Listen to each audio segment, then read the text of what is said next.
Hi friends, now I'm going to talking about a movie called Romeo which released at the time of Ramzan. It's been almost a month and it released in OTT platform also. Unfortunate we have not watched the movie in theaters. But हम ये बताना चाहते हैं आपको कि ये movie Telugu और तमिल में है. So better I will communicate in Telugu where I prefer it. I have watched it. Tamil அவ்வளோ புரியாது, அவ்வளோ காமெண்ட் ரிவ்யூ கொடுத்துருக்கு. என்னோட தமிழ் அவ்வளோ கரெக்டாக இல்லையே. So please forgive me Tamil Nadu Chennai friends. Telugu చెప్పుకుందాం అయ్యా, ప్రశాంతంగా ఉంటుంది. ఎందుకంటే తెలుగు చూశాను.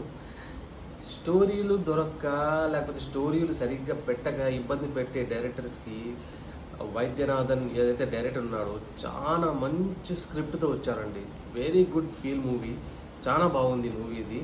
ఎందుకంటే ఇక్కడ క్యారెక్టర్ అనేది డిజైన్ చేసుకున్నారు, స్టోరీ అనేది పెట్టినారు. బాగుంది, సింపుల్గా బాగుంది. ఎక్కడ ట్రాక్ మిస్ కాలేదు. ఎందుకంటే ఇక్కడ గజిబిజి చేయలేదు, ఒక డిజైన్ చేశారు. ఎస్, ఇక్కడ కూడా చూపించడానికి ట్రై చేశారు. హీరో యాక్టర్ అనేవాడు ఉన్నాడు, యాక్ట్రెస్ మృణాలి, ఈ విధంగా ఉంది. సో ఇక్కడ ఇద్దరిని బ్యాలెన్స్ చేశారు. సో ఇద్దరికి మంచి స్కోప్ ఇచ్చారు. వెదర్ యాక్టర్ యాక్ట్రెస్ ఎవరు తక్కువ కాదు, ఎక్కువ కాదు. It's a good feel movie, a good love story. Yes, one side love స్టోరీనే. సో చాలా మంచి మూవీ ఇది. ఇది రిలీజ్ అయ్యి చాలా రోజులు అయింది, చాలామంది చూసి ఉండరు. లవ్ గురు అని చెప్పేసి తెలుగులో రిలీజ్ అయింది, రోమియో అని చెప్పేసి తమిళ్లో రిలీజ్ అయింది. So don't miss it in OTT. Amazon ప్రైమ్లో ఉంది, తప్పకుండా చూడండి. చాలా మంచి మూవీ ఇది. అండ్ ఎందుకు ఇది అంటున్నానంటే నార్మల్గా వెళ్తానే ఉంటుంది మూవీ. ఇది సంథింగ్ మీకు లాజిక్కి అర్థం కాదు, ఎందుకు ఈ విధంగా జరుగుతుంది. ఒక అమ్మాయి ఎవరైతే ఫోన్ చేశారో తన అబ్బాయి ఈ విధంగా కంటిన్యూస్గా ఫోన్ చేసి, ఈ కాలంలో ఎవరు 100% నేను బాండ్ పేపర్ రాసిస్తాను, ఏ అమ్మాయి చేయదు. కాకపోతే సినిమా కాబట్టి జరుగుతుంది. సో ఆ విధంగా పెళ్ళైన తర్వాత ఒక భార్య తనని పట్టించుకోకుండా పోతే, లేకపోతే భార్యకి సంబంధించి ఏ ప్రాబ్లం అని తెలుసుకుని ఆ భర్త ఏ విధంగా రియాక్ట్ అయ్యాడు, సో ఎలా హెల్ప్ చేశాడు, అండ్ దాని తర్వాత ఏం జరిగింది, and climax sir goose bumps sir. Hats off to the writer and the director. అస్సలు ఎక్స్పెక్ట్ చేయలేదు. మంచి ట్విస్ట్ ఉంది. And along what ever the story, ఏదైతే స్టోరీ పోతా ఉందో ఆ స్టోరీతో పాటు లాస్ట్లో మంచి సెంటిమెంటల్ టచ్ ఇచ్చారు. And we will never forget that twist.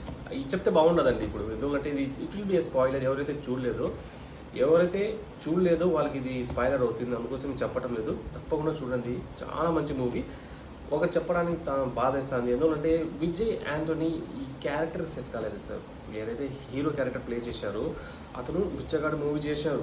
అదేవిధంగా ఇంతకుముందు డాక్టర్ మూవీ కూడా చేశారు. చాలా సీరియస్ రోల్స్, కొంచెం ఇన్వెస్టిగేషన్ చేసే రోల్స్, అలాంటి రోల్స్లో సార్ ఖచ్చితంగా సెట్ అవుతున్నారు. బట్ ఈ క్యారెక్టర్ ఏదైతే ఉందో ఇది కొంచెం జోవియల్గా ఉంటూ, కొంచెం వాటి కాల్ హోమ్లీ ఫీల్ చేస్తూ, కొంచెం రొమాంటిక్ ఉంటూ, అదేవిధంగా కోపంగా ఉంటూ, అదేవిధంగా యాక్షన్ సీక్వెన్స్ ఉంటూ చేసేది. But I'm really sorry sir, ఇక్కడ విజయ్ యాంటోనీ గారు కంప్లీట్లీ యాప్ట్ అతకలేదనిపిస్తుంది, సింక్ కాలేదు ఆ క్యారెక్టర్కి. నార్మల్గా ఏదో చేస్తున్నామని చెప్పి చేశారు. లాస్ట్లో కొంచెం after post interval also last 1 hour ఒక రకంగా బాగానే చేశారనిపిస్తుంది. దానికంటే ముందు విజయ్ యాంటోనీ చేసిన ప్రయత్నం ఏదో నేను చేస్తున్నానని చెప్పేసి మమ్మల్ని నవ్వించడానికి ట్రై చేసినాడు, లేకపోతే యాక్ట్ చేసినాడు తెలియటం లేదు. కానీ క్యారెక్టర్ యాక్ట్ కాలేదు సార్. ఈ క్యారెక్టర్ వేరే వాళ్ళు చేస్తుంటే, శివకార్తికేయన్ కావచ్చు, అదేవిధంగా అప్కమింగ్ యాక్టర్స్ వేరే వాళ్ళు ఎవరైతే ఉండొచ్చు, కార్తీ ఆల్సో యాప్ట్ ఉంటుండు. సో చేసింది చాలా బాగుండు. సో విజయ్ యాంటోనీ ఈ క్యారెక్టర్ సెట్ కాలేదు, అంతేగాని సినిమా చాలా బాగుంది sir. It's not like that కి హీరో ఇన్ని ఫైట్లు చేస్తారు దాని తర్వాత ఇన్ని ట్విస్ట్లు వస్తాయని కాదు. చాలా మంచి movie. Yes, watchable with family.